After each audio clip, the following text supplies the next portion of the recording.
Shalom teman-teman, selamat datang di video podcast.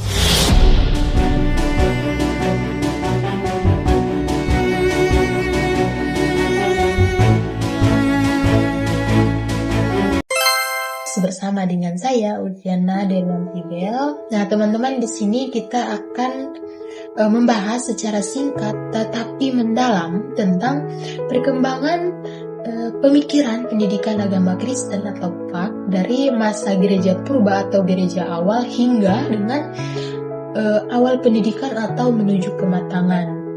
Nah, teman-teman, di sini kita akan melihat bagaimana pemikiran dari tokoh-tokoh seperti Karel Agung atau Agustinus dari Hippo atau siapa lagi ya? Ada Martin Luther. Nah, ada juga beberapa tokoh yang akan kita bahas bersama. Nah, kita akan melihat bagaimana pemikiran dari tokoh-tokoh besar ini tidak hanya membentuk teologi, tetapi juga praktik pendidikan Kristen yang masih kita rasakan hingga saat ini. Nah, teman-teman, mari kita mulai perjalanan sejarah ini. Nah, teman-teman, masa gereja yang akan kita bahas pertama adalah masa gereja lama atau purba. Nah, tokohnya yang paling terkenal yang saya ambil adalah Agustinus dari Hippo. Tokoh ini adalah seorang bapak gereja yang hidup pada abad ke-4 hingga abad ke-5. Nah, Agustinus ini percaya bahwa iman dan juga akal tidak boleh saling bertentangan, tetapi harus saling melengkapi. Jadi, kalau kita sederhanakan, iman dan juga akal itu harus sejajar, teman-teman, harus jalan beriringan. Tidak boleh ada yang tertinggal atau ada yang mendahului. Jadi, harus sama-sama sejajar. Nah, ia juga Agustinus ini terkenal dengan prinsipnya, yaitu credo ut intelliga, yang berarti aku percaya supaya aku mengerti. Artinya apa, teman-teman? Artinya iman harus menjadi dasar untuk memahami kebenaran. Kalau dalam konteks pendidikan agama Kristen, pemikiran Agustinus menegaskan bahwa pendidikan iman tidak hanya soal mentransfer pengetahuan Alkitab, tetapi juga harus diiringi dengan pembentukan hati dan juga karakter. Nah, guru PAK seringkali dipandang bukan sekedar pengajar, melainkan mereka juga harus berperan sebagai pembimbing rohani dan juga menjadi teladan dalam kehidupan Kristiani atau menjadi teladan saat mengajar, ya teman-teman. Tidak mungkin kalau guru bilang A malah melakukan yang C. Jadi guru PAK harus menjadi teladan, teman-teman. Masuki abad pertengahan, kita bertemu dengan salah satu tokoh, yaitu Karel Agung, seorang kaisar yang sangat peduli dengan pendidikan gerejawi.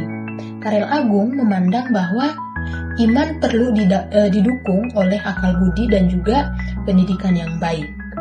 Karena itu ia mendorong pendidikan sekolah-sekolah di lingkungan gereja seperti sekolah biara, lalu ada sekolah katedral dan juga sekolah istana. Pendidikan pada masa ini mulai tersusun secara sistematis dengan kurikulum yang mencangkup Alkitab, teologi, membaca, dan juga menulis dan musik gereja. Dampaknya bagi PAK adalah lahirnya pendidikan Kristen yang lebih terorganisir dan juga institusional, ya teman-teman, di mana gereja menjadi pusat pengembangan iman dan pengetahuan. Ini menjadi solusi awal bagi sistem pendidikan Kristen formasi. Di era reformasi kita bertemu dengan tokoh yang bernama Martin Luther. Sudah pasti tidak asing ya, teman-teman, Martin Luther itu siapa? Martin Luther ini memiliki pandangan yang sangat progresif pada zamannya. Ia menegaskan bahwa pendidikan harus terbuka bagi semua orang, mau itu laki-laki dan juga perempuan, mau itu orang tua, anak-anak. Pokoknya harus semua kalangan itu harus mendapatkan pendidikan. Alasan utamanya adalah karena agar setiap orang dapat membaca Alkitab dan juga memahami imannya secara pribadi. Selain itu, teman-teman, Martin Luther menekankan bahwa keluarga adalah pusat utama pendidikan agama Kristen. Karena orang tua memiliki tanggung jawab yang sangat besar dalam mengajarkan iman kepada anak-anak. Karena kita tahu ya teman-teman bahwa kita ini bertumbuh awal itu ya dari keluarga. Orang yang setiap hari kita temui adalah keluarga. Karena itu keluarga harus menjadi pendidik utama, harus menjadi pusat utama dalam pendidikan agama Kristen untuk membangun iman. Nah, kontribusi penting Martin Luther adalah penyusunan katekismus kecil dan katekismus besar yang digunakan sebagai bahan ajar di rumah, sekolah, dan juga gereja. Setelah Martin Luther, muncullah seorang John Calvin.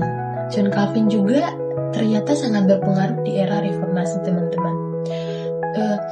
Di sini John Calvin menekankan pentingnya pendidikan Alkitab yang sistematis dan disiplin. Calvin melihat pendidikan sebagai sarana untuk pengenalan Allah yang benar dan hidup sesuai dengan kehendaknya. Karena itu, pendidikan Kristen tidak hanya untuk menyentuh aspek kognitif, tetapi juga harus mampu untuk membentuk karakter dan juga etika hidup. Nah, salah satu kontribusi besarnya John Calvin adalah Akademi Janewa, sebuah sekolah Kristen yang mengintegrasikan teologi, humaniora, dan juga ilmu pengetahuan. Pengaruh Calvin terhadap kurikulum terlihat pada penekanan terhadap doktrin, etika Kristen, dan juga tanggung jawab sosial. Nah, pendidikan iman tidak hanya berhenti di gereja, tetapi harus berdampak nyata dalam kehidupan kita bermasyarakat. Nah, tokoh yang terakhir yang akan kita bahas di era menuju kematangan adalah Yohanes Comenius. Yohanes Comenius ini sering juga disebut sebagai bapak pendidikan modern. Comenius mengajarkan konsep pendidikan universal, yaitu bahwa semua orang berhak mendapatkan pendidikan karena diciptakan menurut gambar Allah. Ia juga menekankan metode visual dalam pembelajaran dengan menggunakan gambar dan juga alat bantu, serta mengembangkan sistem kelas bertahap sesuai dengan usia dan juga kemampuan peserta didik. Selain itu juga Comenius menekankan bahwa pendidikan adalah proses sepanjang hayat, termasuk pendidikan iman. Jadi teman-teman, Comenius ini menekankan bahwa pendidikan itu kita tidak hanya belajar saat di sekolah saja, tetapi belajar itu harus sepanjang hidup, sepanjang hayat kita. Jadi tidak boleh berhenti belajar, apalagi belajar tentang iman. Nah, pemikirannya ini teman-teman ternyata sangat relevan dengan Pak modern yang menekankan pembelajaran yang aktif, lalu kontekstual, dan juga harus berkelanjutan atau harus dalam jangka panjang. Nah, teman-teman, penutup dari saya adalah bahwa dari Agustinus hingga Comenius kita melihat bahwa pendidikan agama Kristen akan terus berkembang untuk menjawab tantangan zaman.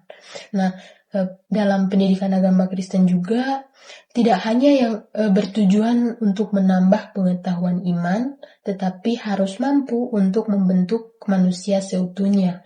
Manusia yang beriman, berpikir kritis, berkarakter, dan juga harus mampu untuk bertanggung jawab dalam kehidupan bermasyarakat. Nah, teman-teman, kita sebagai mahasiswa, kita juga dipanggil bukan hanya untuk mempelajari sejarah ini, sejarah gereja, dari gereja awal hingga pada menuju kematangan, tetapi juga harus mampu untuk merefleksikannya bagaimana iman Kristen membentuk cara kita belajar, berpikir, dan juga menjalani kehidupan. Terima kasih, sampai jumpa di pembelajaran berikutnya.